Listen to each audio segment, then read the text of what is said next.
तो let's continue the discussion of genetics के MCQs okay.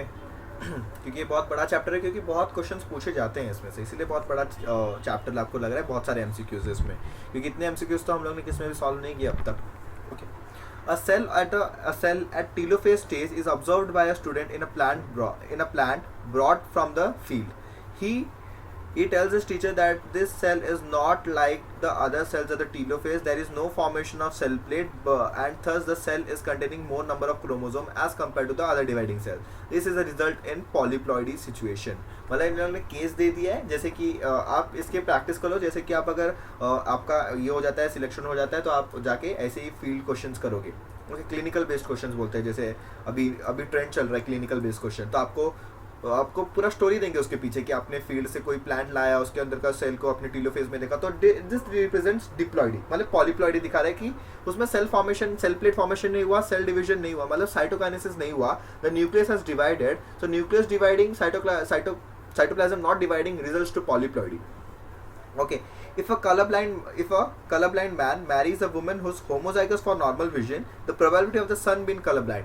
देखो ये ध्यान रखना है कि son being colorblind पूछा, not what percentage of progeny is colorblind, हमें पूछा probability of certain of the son being colorblind. So a colorblind man का ये होगा genotype, and a normal vision female for which is homozygous, so they have defined over here XXY and XX. The probability of son being colorblind, देखो son, you need a son, okay, तो आपको X जाना पड़ेगा। इसका दोनों chromosome same है तो X आएगा, इससे X आएगा, फादर से Y आएगा, to prepare a son progeny. मतलब एक मेल चाइल्ड बनाने के लिए फादर से हमेशा क्या आएगा, Y क्रोमोसोम। सो भले ही मैन कलर ब्लाइंड रहे तो उसका बच्चा का probability of the son to be colour blind is nil, मतलब 0%। Okay, in the following pedigree diagram the filled symbols represent affected individuals. Identify the given pedigree. अगर ये नहीं बोलते तो भी आपको समझना पड़ता है कि फील्ड वाले ये है। देखो what is the disease over here, देखो you can see for, सबसे पहले तो आप ये देखो कि देखो एक पेरेंट में है यहाँ पे, उसके एक बच्चे में नहीं है, दूसरे बच्चे में भी नहीं है। दिस आर द चाइल्ड्स, उसके थर्ड बच्चे में है, तो उसके बच्चों में नहीं है, मतलब this is not a dominant, तो डोमिनेंट वाले आप काट दो। ऐसे एनालिसिस करना है। मतलब आपको देखोगे, देखो फादर को है तो उसके अगर डोमिनेंट रहता तो सब बच्चों में रहना चाहिए था, नहीं है। ओके, और इसके देखो ये है फादर, ये फीमेल के पास है, बस को दोनों बच्चे फ्री है, फिर उसके दोनों बच्चे फ्री है, उसका दामाद भी, मतलब ऐसा दामाद बोल सकते हैं आप, बट द नेक्स्ट इधर जो मैरिज हुआ वो भी फ्री, मतलब ये डिजीज नहीं है, नॉर्मल है, बट उसके दोनों बच्चे फ्री हो गए, मतलब it is a recessive condition obviously. Now is this disease which is shown over here is passing from male to male, female to female? नहीं, इधर मेल को था, इधर मेल को चला गया, इधर मेल से फीमेल को भी चला गया, फीमेल से मेल को नहीं गया, फिर वापस मेल को चला गया। So what kind of disease you can see, a pattern कुछ बन रहा है क्या? मेल से फीमेल, फीमेल से मेल, मेल से फीमेल, ऐसा कुछ भी नहीं बन रहा है। So it is an autosomal recessive disease. X linked रहता तो आपको एक पैटर्न दिखता था कि एक ही सेक्स में पाया जा रहा है क्या, सिर्फ मेल्स में, सिर्फ फीमेल्स में, या तो मेल फीमेल, ऐसा कुछ वेरिएशन दिख रहा है, फीमेल मेल, ऐसा कुछ भी नहीं दिख रहा है यहाँ पे। तो it is autosomal recessive disease. ऐसे आपको आइडेंटिफाई कराता है पेडिग्री के बहुत सारे क्वेश्चंस रहेंगे शायद इसमें, देखते हैं। A colorblind man marries a woman with a normal sight who has no history of colorblindness in her family. Colorblind man है, no history of colorblindness in her. Probability of the grandson being colorblind. Grandson मतलब grandson की probability कितनी होगी उसका? देखो पहली बात तो उसका son की probability कितनी होगी, उसके grandson। अभी इन लोग ने grandson बोला है, देखो इंग्लिश में ये दिक्कत है, grandson बोला है तो ये बेटी के बच्चे की बात कर रहे हैं कि अपने लड़के के बच्चे की बात कर रहे हैं, मतलब अपने नाती फ्रॉम अपने खुद के बेटे के बच्चे के बारे में बात कर रहे हैं कि बेटी के बच्चे में। हम लोग ये कुछ नहीं बता सकते कि ये कौन से बात कर रहे हैं। ओके, तो इन लोग का ग्रैंडसन कोई भी हो सकता है, या तो फीमेल चाइल्ड का बच्चा या तो मेल चाइल्ड का बच्चा। ओके, सो उसमें हमें प्रोबेबिलिटी निकालनी पड़ेगी। तो इसमें एक्स है, XY और ये X होगा। इसका female child would be a carrier, male child would be normal, तो इसके बच्चे में तो हो ही नहीं सकता ना। But grandson can be also female, मतलब जैसे कि आपके पापा के आपके डैड हो गए, फिर डैड से आपके दो भाई बहन हो आप दोनों। ओके, बहन की मैं बताता हूँ आपको क्या रिलेशन होता है। This is your father, your son, this is you and your sister. Sister की शादी होगी, उसके बच्चे को भी ये ग्रैंडसन ही बोलेगा, he is my grandson in English, हाँ इंग्लिश में, और आपके बच्चे को भी वो ग्रैंडसन ही बोलेगा। तो ग्रैंडसन, आप में तो कोई डिफेक्ट आया नहीं, XX में डिफेक्ट नहीं आया, तो आपके बच्चे में भी डिफेक्ट नहीं आएगा। ओके, और सिस्टर में डिफेक्ट है तो मोस्ट प्रोबेबल हो सकता है कि उसमें बच्चे में जाके आ सके। तो हम लोग क्या करते हैं, इसको क्या करेंगे, वी विल, ये कैरियर है, she is a carrier. Okay, अगर फादर कहीं से कलर ब्लाइंड निकल गया, फादर कहीं से कलर ब्लाइंड आ गया, तो हो सकता है कि आगे जाके इसके बच्चे में डिफेक्ट आ जाए।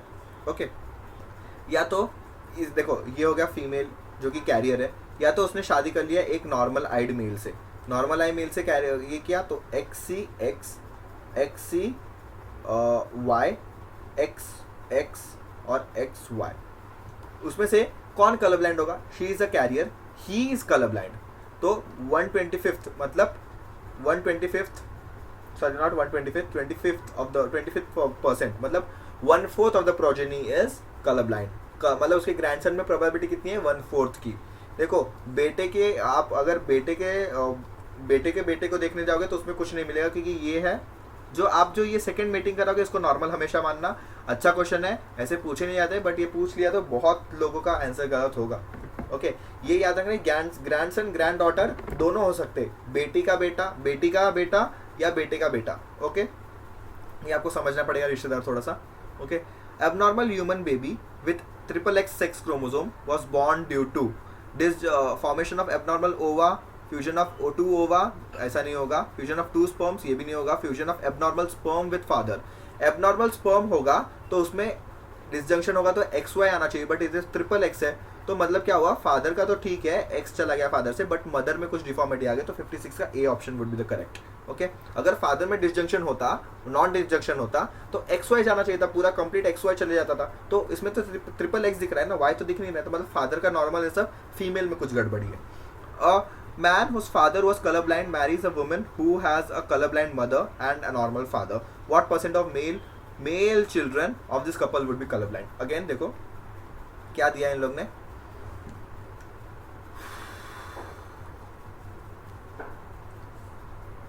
तो हमें क्या हिस्ट्री दिया गया है, a man whose father was colorblind। Okay, man whose father was colorblind, इसने इनहेरिट किया रहेगा क्या जीन, नहीं, क्योंकि इसके पास Y क्रोमोसोम आया है और X क्रोमोसोम पापा का नहीं आया है।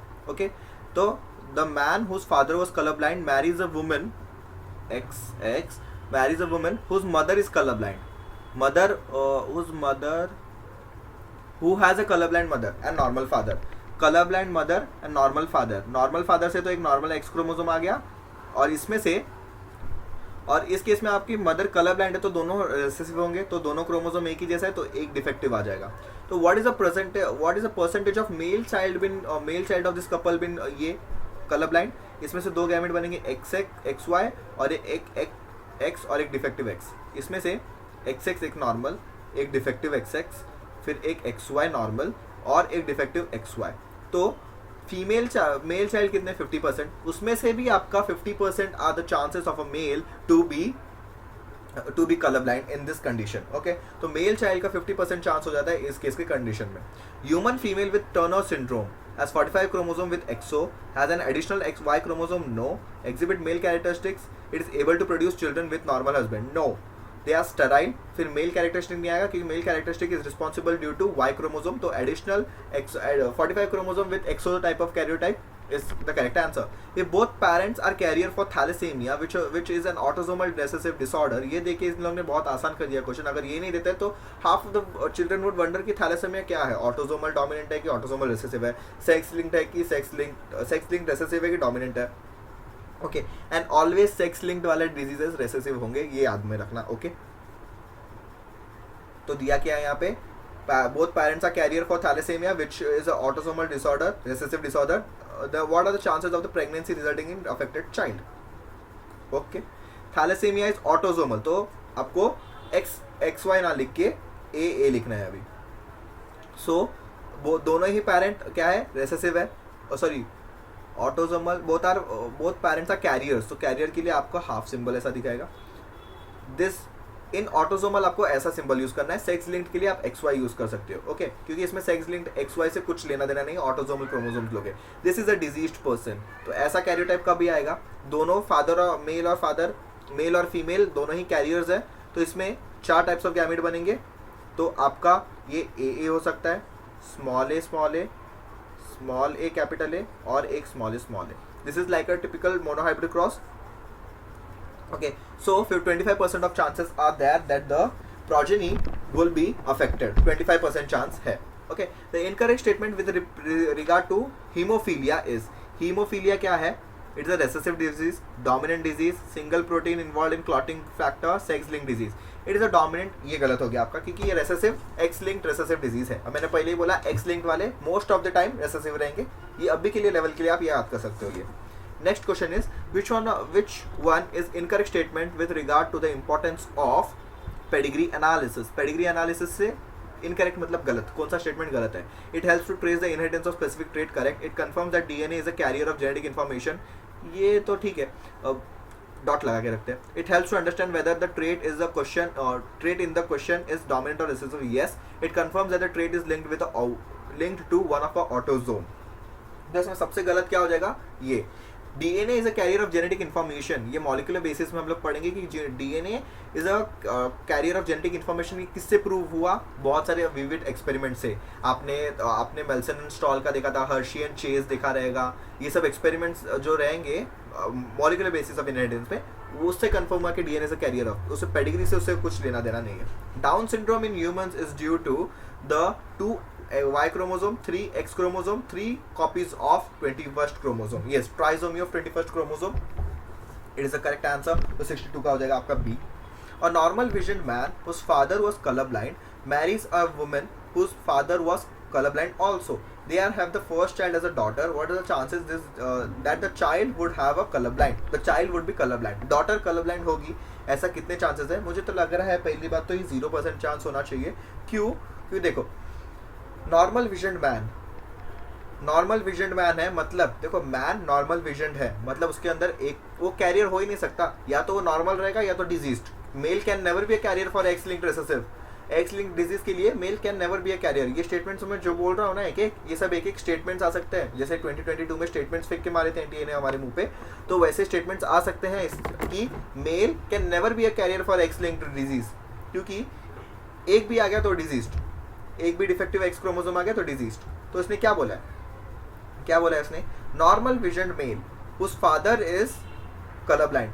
फादर कलर ब्लाइंड रहना दो ना, फादर से तो क्या आएगा, वाई क्रोमोसोम आएगा, तो मेल चाइल्ड करना है तो वाई क्रोमोसोम ही आएगा, तो ये मेल नॉर्मल है। उन्होंने खुद भी बोल दिया है, नॉर्मल विजन्ड मेल बोला है, इससे भी आप ले सकते हो हिंट, या तो आप क्रॉस करके भी देख सकते हो। Marries a woman who has a father as colour blind, women के फादर कलर ब्लाइंड है, तो इसमें आएगा एक डिफेक्टिव। अभी X Y X X dash, अभी व्हाट आर द टाइप्स, आप क्रॉस करोगे X X dash X Y and X dash C.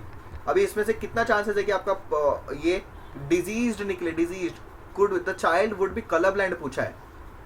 Colour blind होने का मतलब फीमेल चाइल्ड है उनका पहला, first is daughter, female child to be colour blind, दोनों ये होना चाहिए। तो इधर फादर को तो दिखने रहे एक्स, तो हमेशा ऑब्वियसली आप 0 बोल दोगे, या तो क्रॉस करके भी आप पता चल जाएगा कि डिजीज तो कोई नहीं मिलेगा, कैरियर मिल सकती है।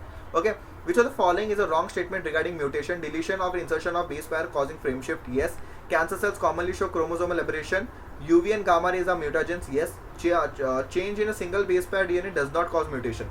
Single base pair DNA में change होगा तो it does not cause mutation, ये wrong हो गया ना, क्योंकि देखो भले ही आप मॉलिक्यूलर बेसिस में पढ़ोगे कि A B नहीं, AUG ये 3 है, इसमें से आप थर्ड वाला बेस अगर चेंज कर दोगे तो आपका कोड चेंज नहीं होगा। बट इसने बोला कि change in single base pair of DNA does not cause mutation. इसने नहीं बोला कि थर्ड बेस पेयर चेंज करने पे म्यूटेशन नहीं होगा।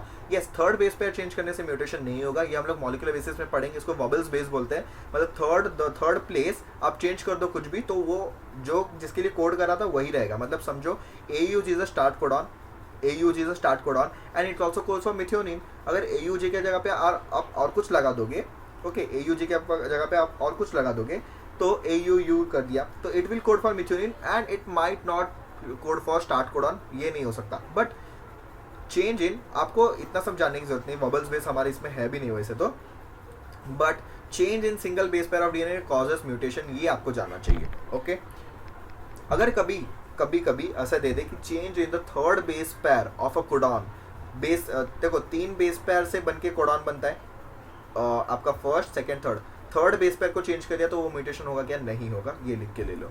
Okay, represented below is the inheritance pattern of a certain type of human trait, मतलब फीमेल मदर से सन के पास गया वो ट्रेट, मेल फादर से, ऑब्वियसली मेल फादर ऐसा क्या लिखने की जरूरत है इन लोग को, फीमेल मदर, मदर लिखा तो भी चलेगा, फीमेल लिखा तो भी चलेगा ना, इतना स्पेसिफाई कर रहे हैं इन लोग। मेल फादर से डॉटर के पास गया, which on the following condition could be an example of this pattern, ऐसा कौन सा क्रिस क्रॉस अरेंजमेंट हमारा दिखाता है, कौन सा डिजीज ऐसा क्रिस क्रॉस अरेंजमेंट दिखाता है? It is haemophilia which shows this criss cross arrangement. Haemophilia ऐसा सेक्स लिंक, हीमोफीलिया क्या है? Sex linked recessive disease. It shows this कि अगर वो रहेगा, हीमोफीलिया सेक्स लिंक्ड डिजीज ना, यस हीमोफीलिया सेक्स लिंक्ड मतलब एक्स लिंक्ड डिजीज है और it is crossed by criss cross, तो आप ये याद रख सकते हो criss cross inheritance in haemophilia X linked disease में होता है। Mutagens can be induced with mutations can be induced by infrared, gamma radiation, IAA, ethylene. देखो ये सब तो प्लांट हार्मोन से, इससे तो कुछ फर्क ही नहीं पड़ेगा, इंफ्रारेड से नहीं होता है, it is due to gamma rays. Okay, gamma cosmic rays इससे वजह से होता है। Which of the following condition of the zygotic cell would lead to the birth of a normal human female, कौन सा नॉर्मल ह्यूमन फीमेल आएगा? 2X chromosomes ना। Which of the following condition in the zygote cell would lead to the birth of a normal human female child? Normal human female child, 2X chromosome, first condition is true. Okay, which of the following symbols and its representation used in human pedigree is correct? This is mating between relatives, ये correct है। ये unaffected male है, male को हमेशा square से दिखाते हैं तो ये गलत हो गया। फिर अनअफेक्टेड फीमेल को सर्कल से दिखाते हैं तो ये गलत हो गया। अफेक्टेड मेल अफेक्टेड अगर रहेगा तो स्क्वायर में आपको दिखाएंगे ऐसा, इसका मतलब क्या है? इसका मतलब है अगर आपको ऐसा बना दिया डायमंड शेप का, तो इसका मतलब है affected individual but sex not defined है, ऐसा रहता है। तो आपका सबसे राइट कौन सा हो गया? फर्स्ट वाला 68 का हो जाएगा आपका, first option would be the correct one. Okay, हमें करेक्ट ही पूछा था।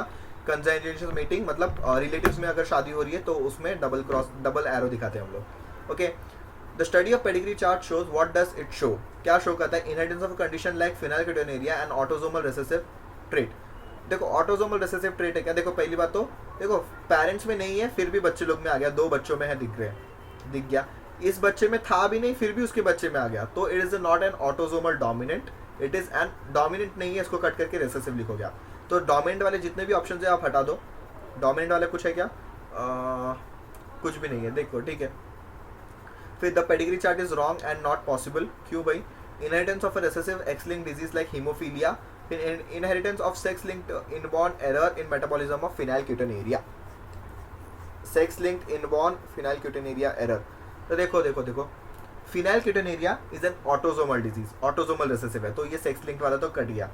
ओके, फिर inheritance of sex linked haemophilia, अभी हम लोग ने पढ़ा haemophilia as a criss cross arrangement, मतलब मेल से फीमेल के पास जाएगा, फीमेल से फिर मेल के पास आएगा, ये क्रिस क्रॉस पढ़ा था अभी हम लोग ने, तो ये उससे रिजेक्ट हो गया। पेडिग्री चार्ट इज इम्पॉसिबल, ये भी गलत हो गया। Inheritance of phenylketonuria autosomal recessive trait है वो, ना कि सेक्स लिंक्ड है। Okay, sickle cell anaemia caused by substitution of valine by glutamic acid in the beta globulin chain of haemoglobin. देखो इन लोग ने उल्टा कर दिया है, it is a substitution of glutamic acid, sorry it is substitution of valine by glutamic acid caused by substitution of in beta globulin chain of hemoglobin. Wait a minute, पढ़ते हम लोग बाकी सब। Caused by a change in single base pair of DNA, characterized by elongated sickle-like RBCs with a nucleus. RBC में nucleus तो पहली बार होता नहीं है, तो कैसे आ गया ये? And autosomal linked dominant trait. Autosomal भी नहीं है ये, autosomal है but linked dominant नहीं है, recessive है, तो ये दो ऑप्शन तो चले गए आपके। Okay, the first statement is wrong, क्योंकि यहाँ पे क्या होता है? Caused by substitution of valine by glutamic acid, इसका मतलब क्या है? ग्लूटामिक एसिड आके वैलिन को हटा के उसके पोजीशन पे बैठ जाएगा, नहीं। क्या होता है? नॉर्मल पोजीशन में ग्लूटामिक एसिड होता है, ग्लूटामिक एसिड के जगह पे आ जाता है वैलिन, ग्लूटामिक एसिड के जगह पे आता है वैलिन, तो valine substitution of glutamic acid by valine, ये करेक्ट स्टेटमेंट होता था। कंफ्यूज करने के लिए अच्छा सा दिया है ये, बट ये आंसर नहीं है अपना, ये रॉन्ग है। B as answer, it is a single base pair mutation, एक बेस पेयर चेंज होने की वजह से आपका ग्लूटामिक एसिड की जगह पे वैलिन आ जाता है, उसकी वजह से पूरा का पूरा मॉर्फोलॉजी वो इंसान का बदल जाता है। Okay, select the incorrect statement from the following. Galactosemia is an inborn error.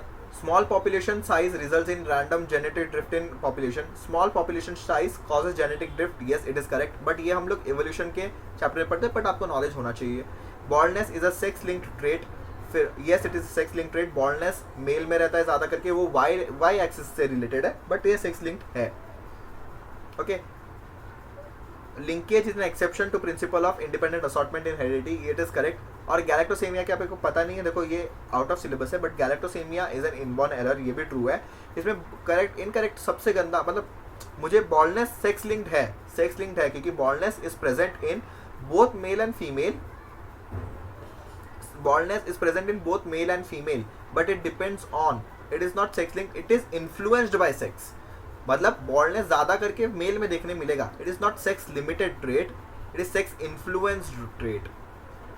It is sex influence, जो कि हमारे सिलेबस में है नहीं. क्या होता है देखो, बॉल्डनेस कई आप देखोगे कई फीमेल्स भी रहते हैं, जिसका एग्जांपल दे सकते हो आप बॉल्डनेस में, और कई मेल्स भी रहते हैं जो बॉल्ड होते ही नहीं है. तो boldness is sex influenced trait, not sex limited. Okay, ये आपको पता रहना चाहिए अगर ज़्यादा थोड़ा पढ़ना है तो, क्योंकि बायो तो पढ़ ही सकते हो आप थोड़ा सा. Point mutation involves change in single base pair, duplication, deletion, insertion. 72 का ए अभी हम लोग ने पढ़ा. Point mutation is change in single base pair, जो कि सिकल सेल एनीमिया का एग्जांपल बोल सकते हो. Which one of the following condition in human is correctly matched with the chromosomal abnormality linkage. Klinefelter 44 autosomes plus XXY. Colour blindness Y linked. Colour blindness is not Y linked, it is X linked. Erythroblastosis fetalis, it is not linked, it is not a disease of, chromosomal disease नहीं है ये एरिथ्रोब्लास्टोस fetalis. ये कहाँ पर जब circulation chapter में पढ़ा रहेगा कि RH negative mother with RH positive, wait a minute, RH negative mother with RH positive baby, ये कंडीशन रहेगा एरिथ्रोब्लास्टोस फिटालिस का. Down syndrome 44X, Down syndrome में 44 ऑटोसोम कैसे आ गया, तो सबसे अच्छा करेक्ट रहेगा 73 का ए आपका. ओके, नाउ नेक्स्ट करते हैं हम लोग यहाँ पे. Haploids are more suitable for mutation studies than diploids because haploids are reproductively more stable. Mutagens penetrate haploid cells. Haploids are most abundant. All mutation whether dominant recessive are expected in haploids. क्यों मैंने बोला था, क्योंकि एक gene के एक ही allele है. Okay, एक जीन का एक ही एलील है, इसलिए आपका म्यूटेशन उसमें जल्दी हो जाएगा. तो 77 का 4 हो जाएगा. टू स्टडी हैप्लॉइड स्टडी के लिए, म्यूटेशन स्टडी के लिए क्यों इजी होता है, क्योंकि उसमें एक्सप्रेस हो जाता है कोई भी जीन, कोई भी म्यूटेशन फटाक से एक्सप्रेस हो जाएगा. If a colorblind woman marries a normal visioned man, their son will be. Colorblind woman marries a normal visioned man, their son would be. Son would be a colorblind, obviously, क्योंकि इसका X से आने वाला है, उसका X, तो mail के पास तो एक भी X डिफेक्टिव आ गया तो colorblind ही होगा ना. 1/2 of them. सन के बारे में पूछा है तो all son will be colorblind. सारे के सारे सन colorblind हो जाएंगे आपके. ओके, क्योंकि फीमेल से तो X एक डिफेक्टिव आना ही है, क्योंकि वो खुद, उसके दोनों खुद ही डिफेक्टिव है, तो आएगा ही. Cri du chat syndrome in human is caused due to the loss of short arm of chromosome 5. This is not in the syllabus, but extra पढ़ रखा है तो आप आंसर कर सकते हो इसको. Both sickle cell anaemia and Huntington's cornea are congenital. फिर pollutant induced, virus induced, bacteria related. देखो sickle cell anaemia is congenital, तो उसके साथ ही लिखा है तो उसका भी कंजेनाइटल टिक करके आ जाओगे तो आपको 4 मार्क्स मिल जाएंगे और आपका रैंक कहाँ से कहाँ पहुँच जाएगा. Sickle cell anemia are not been eliminated in African population because it provides immunity against malaria. ये भी आपको पता रहेगा कि शायद, क्योंकि सिकल सेल एनीमिया, देखो sickle cell anaemia is a recessive disease, तो उसमें क्या देखते हैं, हीमोग्लोबिन ऐसे लिखते हैं हम लोग, hemoglobin with SS, this is an individual which is diseased. अगर वो हीमोग्लोबिन, अगर उसका individual is HbS and Hb normal, okay normal है, तो ही और शी इज अ कैरियर, क्योंकि ऑटोसोमल है तो ही और she is a carrier. Carrier में क्या होगा, half of the hemoglobin, half of the RBC would be sickle shaped and half of the RBC would be normal shaped. Okay, तो उसमें क्या होगा, देखो हमें पता है मलेरियल पैरासाइट्स अटैक्स लीवर को जाता है, पहले लीवर से वो ब्लड सेल्स को अटैक करेगा, ब्लड सेल में वो अपने गैमेट्स बनाएगा, रिप्रोडक्शन करेगा. गैमेट्स रिप्रोडक्शन नहीं करेगा, इट फॉर्म गैमेटोजेनेसिस. अपने ह्यूमंस में ब्लड सेल्स में वो जाके RBC में अपने गैमेट्स पैदा करेगा, फिर गैमेट्स बर्स्ट हो जाएंगे, मतलब गैमेट्स रिलीज करेगा तो RBC बर्स्ट होगा, तो उसमें हीमोजोइन, RBC बर्स्ट होने के कारण हीमोजोइन पिगमेंट रिलीज होगा, जिसके कारण हाई चिल्स ऑफ फीवर आते हैं. तो ये हो गया मलेरिया की कहानी.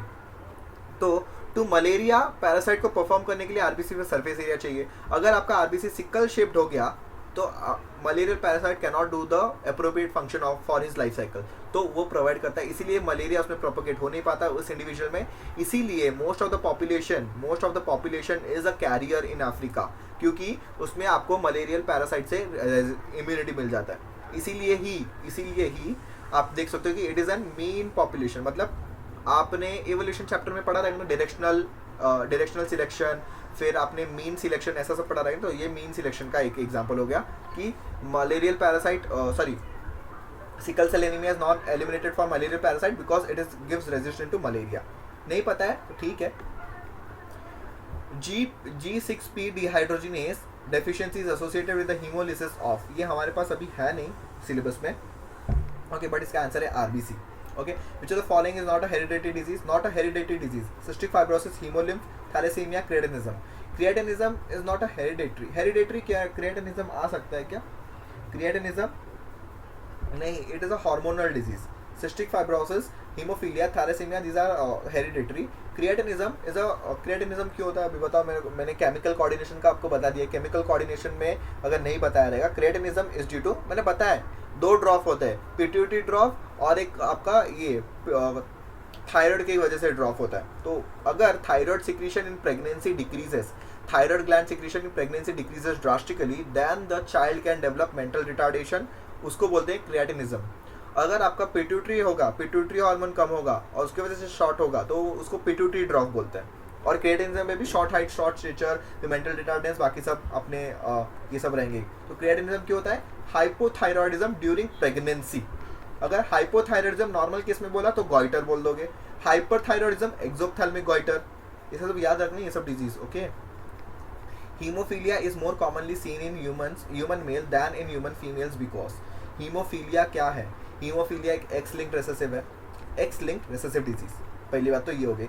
तो फीमेल्स में क्यों नहीं देखा जाता? क्योंकि फीमेल्स में एक्स कंडीशन होने पर डिजीज दिखेगा और हमारे मेल्स में एक ही एक्स है, एक वही डिफेक्टिव हो गया तो हमारे मेल्स में रिप्रेजेंट हो जाएगा। तो इस केस में टू प्रोवाइड एन एक्सी एक फादर से आना चाहिए जो कि रहता है, और एक मदर को कैरियर होना चाहिए। Okay, to provide an X carrier होना चाहिए, एक डिफेक्टिव होना चाहिए।